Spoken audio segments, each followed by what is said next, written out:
Halo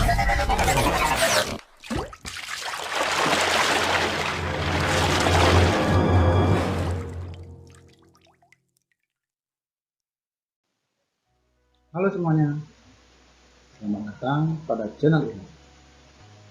Pada video kali ini, kita akan membahas tentang materi teks laporan hasil observasi pada kelas 8 kurikulum Merdeka.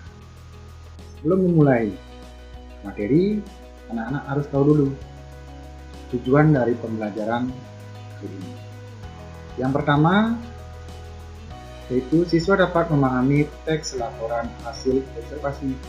Kemudian yang kedua, siswa dapat memahami informasi, menjelaskan struktur teks, dan menanggapi pendapat teman saat diskusi. Kemudian yang ketiga, siswa dapat menggunakan tanda baca dan tata cara menulis kata berbahasa asing dan daerah dengan benar. Sebelum kita memulai ke pelajaran, di dalam benak kalian pasti akan berpikir, apa sih yang dimaksud dengan observasi? Dan apa sih yang dimaksud dengan teks laporan hasil observasi? Nah, jika dalam pikiran kalian sudah ada pertanyaan seperti itu, berarti kalian sudah siap untuk mengenal. Yang pertama, mengenal teks laporan hasil observasi adalah tindakan atau kegiatan untuk mengamati peristiwa, keadaan, atau benda-benda di sekitar. Kemudian, teks laporan hasil observasi adalah teks yang berisi penjabaran umum atau laporan berupa hasil dari pengamatan. Bisa juga, teks laporan hasil observasi adalah teks yang berisi informasi secara umum tentang sesuatu berdasarkan fakta dari hasil pengamatan secara langsung. Nah, jadi setelah dijelaskan tentang observasi itu, anak-anak mulai terbayang kan? Adapun tujuan dari teks laporan hasil observasi, yang pertama, untuk memperoleh informasi atau penjelasan tentang suatu masalah berdasarkan sudut pandang ilmu. Kemudian yang kedua, menyajikan hasil pengamatan kepada pembaca dengan penjelasan yang sistematis, mendalam, cermat, dan sesuai dengan fakta. Yang ketiga, jenis teks ini biasanya menggambarkan bentuk, ciri, atau sifat umum seperti benda, hewan, tumbuh-tumbuhan, manusia, ataupun peristiwa yang teks laporan hasil observasi memiliki sifat objektif ya. Nah, objektif itu apa sih? Itu objektif memaparkan sesuatu keadaan tanpa dipengaruhi pendapat penulisnya. Nah, sebagai pembanding, ada kalimat objektif, ada kalimat subjektif. Kalau kalimat objektif, kalimat yang tidak dipengaruhi pendapat pribadi penulisnya. Sedangkan kalimat subjektif dipengaruhi pendapat pribadi penulis dan menggunakan bahasa yang emotif atau memancing emosi. Nah, ada beberapa ciri-ciri dari kalimat objektif. Yang pertama, berisi fakta yang dapat dibuktikan kebenarannya. Kemudian yang kedua, tidak dipengaruhi pendapat ataupun pandangan pribadi, mempunyai informasi sesuai dengan fakta kenyataan tanpa ditambah ataupun dikurangi. Jadi, kalimat objektif itu sesuai dengan fakta kenyataan tanpa boleh ditambahkan ataupun dikurangi. Kemudian, tidak menggunakan kata-kata yang subjektif yang memicu emosi. Contohnya menggunakan kata sangat, sekali, luar biasa, kira-kira, mungkin, barangkali.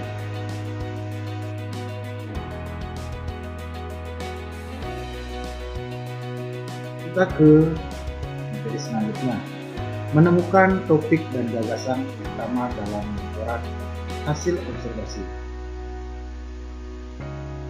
Nah, sebelum masuk ke topik dan gagasan utama,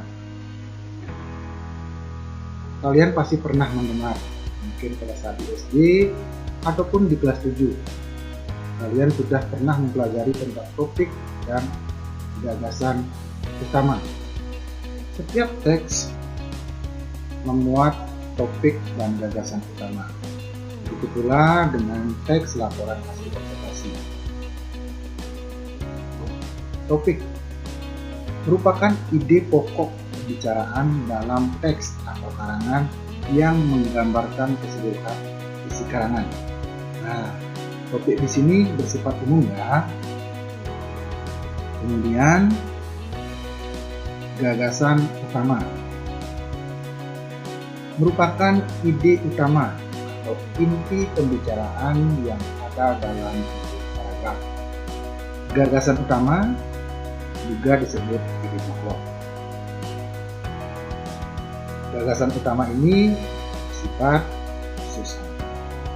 Topik tersebut dijabarkan melalui paragraf-paragraf yang menyusun teks tersebut. Sedangkan gagasan utama dari masing-masing paragraf tersebut akan memuat satu gagasan utama yang merupakan inti dari paragraf tersebut.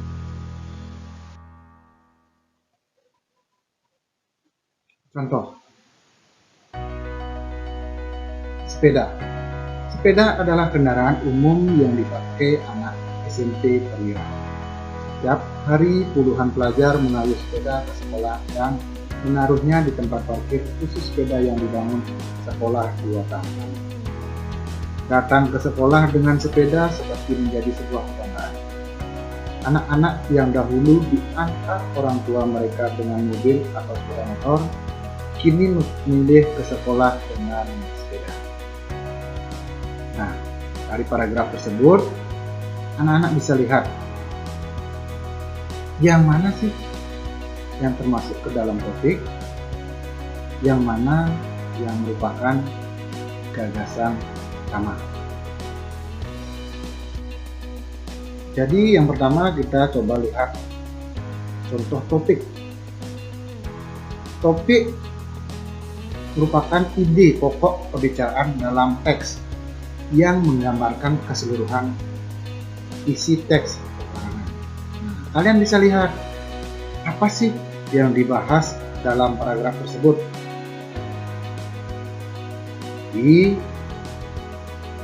Tentang sepeda.